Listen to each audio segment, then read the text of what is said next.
তারা হোটেল থেকে খেয়ে বের হচ্ছে এবং আনন্দ ফুর্তি করতেছে। আপনারা নিজ নিজ জায়গা থেকে শক্ত হন, এদের মতো প্রতারক চক্রদের আইনের হাতে তুলে দেন। আল্লাহ বেটা, এটা কি হয়ে গেল? এলাকাত মুখ দেওয়া মুখ এমনে এগুলো প্রচারণে কি ঠিক হইলো? আমরা কি ত্রাণের টাকা তুলে খাইছি রে? তোরাই ক। আমরা এত কষ্ট করলাম আর এই লোকটাই কি কইলো, না জানি না বুঝছি আমার বদনামটা কইরা লাগলো রে। এই গুজবন কেমনে ডাকবো? ফ্যামিলির কাছে মুখ দেখাম কেমনে? সমাজের চোখে কি অপরাধী রাই না হইলাম, এই মুখটা কেমনে দেওয়া? আর কখনো যদি কোনোদিন কোনো টাকার জন্য মানুষের কাছে যাই, মানুষকে আমাদের বিশ্বাস করবো?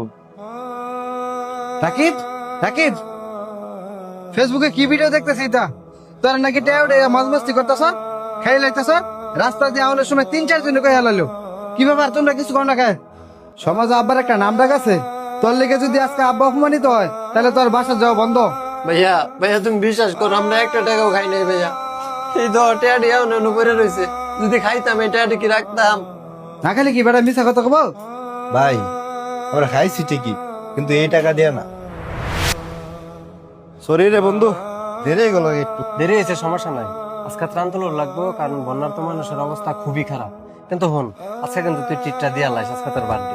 ও, চিট দিব না মানে বেটা? চিট তো অবশ্যই দিব, যেহেতু আমরা টাকা তুলবার যাইতেছি। আমি শুরু করি, হ্যাঁ? আর চিটের লেগে 1000 টাকা লইছি এক্সট্রা। আমি তুমি করে আসলে বুঝাই ভুল বুঝলাম। এরকম কিছু অসাধু মানুষের লেগে মানুষ এখন মানবিক কাজ করতে ভয় পায়। সমস্যা নাই, তোমরা চালিয়ে যাও, আমি আছি তোমাদের পাশে। রাকিব, তুই যা, ত্রাণ দিয়ে ফ্যামিলি আর সমাজ আমি দেখতেছি। এই তোরা টেনশন করিস না, আমি এই অসুস্থ সমাজ দেখতেছি। থাক তাহলে।